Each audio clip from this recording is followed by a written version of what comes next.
ഒരു കുട്ടി തൊട്ട് ഉണ്ടായി ഒരു കുട്ടി രണ്ട് കുട്ടി അങ്ങനെ ആകുമ്പോൾ ഡിഫറൻസ് ഫീൽ ചെയ്തിരിക്കുന്ന അവര് സ്വന്തമായിട്ട് തന്നെ എല്ലാം റെസ്പോൺസിബിലിറ്റിയോടുകൂടെ ചെയ്യും. ഇപ്പൊ മൂത്തവര് താഴെയുള്ളവരെ നോക്കുമ്പോൾ തന്നെ പല കാര്യങ്ങളിലും എല്ലാം അവരെ കെയർ ചെയ്യണ കാര്യത്തിലും സ്വന്തമായിട്ടുള്ള കാര്യങ്ങൾ ചെയ്യണ കാര്യത്തിലും എല്ലാത്തിലും ഒരു സ്വന്തമായിട്ട് ഒരു റെസ്പോൺസിബിലിറ്റി ഉണ്ടാവും. ഇപ്പോ കുറെ കുട്ടികളാവുമ്പം നമ്മുടെ ഫാമിലിയുടെ ഉള്ളിൽ പ്രശ്നങ്ങളും പുറത്തായാലും ചിലപ്പോൾ കളിയാക്കലും കാര്യങ്ങളൊക്കെ ഉണ്ടാവുമല്ലോ, നാട്ടുകാരായാലും അവർ അങ്ങനത്തെ പ്രശ്നങ്ങളൊക്കെ നേരിട്ടുണ്ടോ?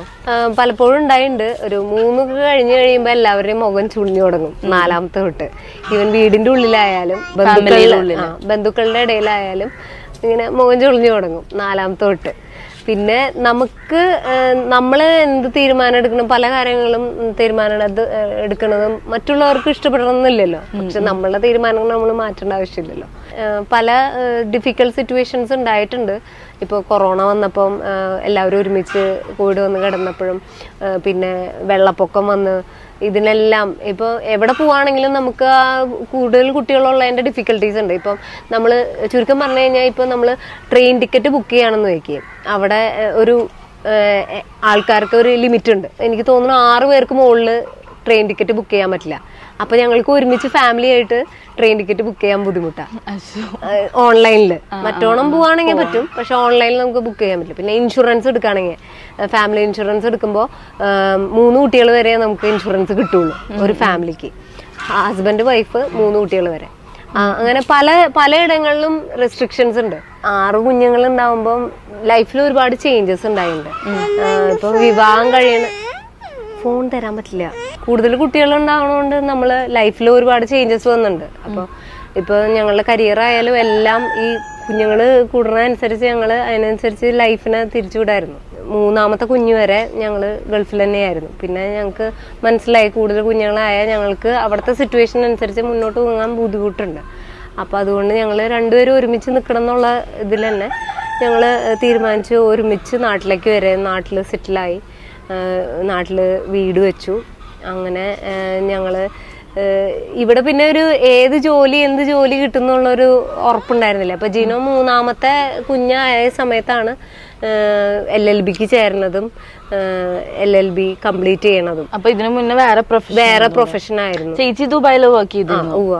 ഒരു കുട്ടി ജനിച്ചു, അത് കഴിഞ്ഞ് അടുത്ത കുട്ടിയാവുമ്പം സ്വാഭാവികമായിട്ടും മറ്റേ മൂത്ത കുട്ടിക്ക് വിഷമാവാ, കെയറിങ് കുറഞ്ഞു എന്ന് തോന്നാ, അങ്ങനെ വല്ല പ്രശ്നങ്ങൾ ഉണ്ടായിരുന്നോ? അങ്ങനെ സ്വാഭാവികമായിട്ടും കുഞ്ഞുങ്ങൾക്ക് ഉണ്ടാവും. പക്ഷെ അത് നമുക്ക് ഹാൻഡിൽ ചെയ്യാൻ പറ്റണത് രണ്ടുപേർക്കും കെയർ കൊടുക്കാന്നുള്ളത് തന്നെയാണ്. നമുക്ക് ഒരു കുഞ്ഞിന് കൊടുക്കുന്ന ക്വാളിറ്റി ടൈം ആ കുഞ്ഞിന് തന്നെ ഇഷ്ടപ്പെട്ടതാണ്. അപ്പോൾ ഞങ്ങൾ പ്രാക്ടീസ് ചെയ്യുന്ന ഒരു കാര്യം, അവർക്ക് ഓരോ കുട്ടികൾക്കും ഇൻഡിവിജ്വാലിറ്റി ഉണ്ട്, അതെപ്പോഴും കീപ്പ് ചെയ്യാൻ ഞങ്ങൾ ശ്രമിക്കും. അപ്പോൾ ഓരോരുത്തരുടെയും ബർത്ത്ഡേയുടെ അന്ന് ആ കുട്ടീനെ മാത്രം കൊണ്ട് അവരെ മാത്രം കൊണ്ട് ഞങ്ങൾ കറങ്ങാൻ പോകും, അവർക്ക് ഇഷ്ടമുള്ളതൊക്കെ വാങ്ങിച്ചു കൊടുക്കും. അതായത് ഇൻഡിവിജ്വാലിറ്റി കീപ്പ് ചെയ്തുകൊണ്ട് തന്നെ അവർ യൂണീക്കാണ് എന്ന് അവർക്ക് തന്നെ ഒരു ചിന്ത ഉണ്ടാക്കുന്ന വിധത്തിൽ ഞങ്ങൾ ശ്രമിക്കാറുണ്ട്.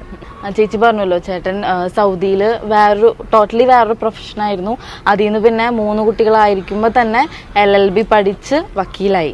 അപ്പം ചേച്ചി വിശ്വസിക്കുന്നതൊക്കെ ദൈവത്തിന്റെ അനുഗ്രഹമാണ്, ദൈവം എല്ലാം ക്രമീകരിച്ച് തന്നുകൊണ്ട് മാത്രമാണ് ഇതൊക്കെ നിങ്ങൾക്ക് രണ്ടുപേർക്കും പരസ്പരം സപ്പോർട്ട് ചെയ്ത് ഫേസ് ചെയ്യാൻ പറ്റിയത്, അല്ലെങ്കിൽ മുന്നോട്ട് പോകാൻ പറ്റിയതെന്ന് ചേച്ചി വിശ്വസിക്കുന്നുണ്ടോ? സത്യമായിട്ടും അതുകൊണ്ട് തന്നെയാണ്, ആ വിശ്വാസം കൊണ്ട് തന്നെയാണ്. സൗദിയിലല്ലായിരുന്നു, ദുബായിലായിരുന്നു. വിവാഹം കഴിഞ്ഞ് 2 വർഷം കഴിഞ്ഞപ്പോൾ തന്നെ ജോലി പോയായിരുന്നു. റിസഷൻ കാരണം ആ സമയത്ത് ഭയങ്കര റിസഷൻ ആയിരുന്നു.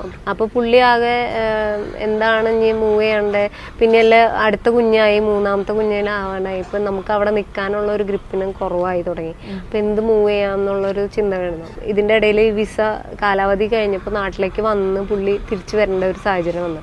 അപ്പൊ നാട്ടിൽ വന്ന് പോകുന്നു. അപ്പൊ പുള്ളി ഈ LLBക്ക് ജോയിൻ ചെയ്തിട്ടാണ് വന്നത്. അല്ല, ഈ 3 കുട്ടികളുള്ളപ്പോ തന്നെയല്ല ചേട്ടൻ സ്റ്റഡീസും ഒക്കെ കൊണ്ടുപോയത്. അപ്പം അത് ഇച്ചിരി ടഫ് ടൈംസ് ആയിരുന്നുണ്ടാവില്ലേ? ശരിക്കും പറഞ്ഞാൽ ഞങ്ങൾക്ക് 2 പേർക്ക് ഇൻകം ഇല്ല. നാട്ടിലേക്ക് വന്നു, വീട് പണിതുകൊണ്ടിരിക്കുന്നു, ഹോം ലോൺ എടുത്ത് വീട് പണിയുന്നു, അപ്പോഴും ഇൻകം ഇല്ല. അപ്പം ഞങ്ങൾക്ക് ഒരുപാട് ഹെൽപ്പായത് ഞങ്ങളുടെ ബ്രദേഴ്സ് തന്നെ, ജിനോനെ തന്നെ ഇപ്പൊ ബ്രദേഴ്സ് തന്നെ നല്ല സപ്പോർട്ടിങ് ആയിരുന്നു. പിന്നെ ഈ പറഞ്ഞ പോലെ എല്ലാവരും ഒരുമിച്ച് നിൽക്കണം എന്നുള്ളൊരു താല്പര്യമുള്ളവരാണ്. അതുകൊണ്ട് തന്നെ വീടുകളിൽ താമസിക്കുന്നത് ഞങ്ങൾ ഒരു കോമ്പൗണ്ടില്ല, മതിലുകളില്ല. അപ്പോൾ അങ്ങോട്ടും ഇങ്ങോട്ടും നന്നായി സപ്പോർട്ട് ചെയ്യും. അതുണ്ടായിരുന്നു. GC യൂത്ത് ഫ്രണ്ട്സിന്റെ സപ്പോർട്ട് ഉണ്ടായിരുന്നു. എല്ലാം ഇദ്ദേഹം ക്രമീകരിച്ചിട്ടുണ്ട്.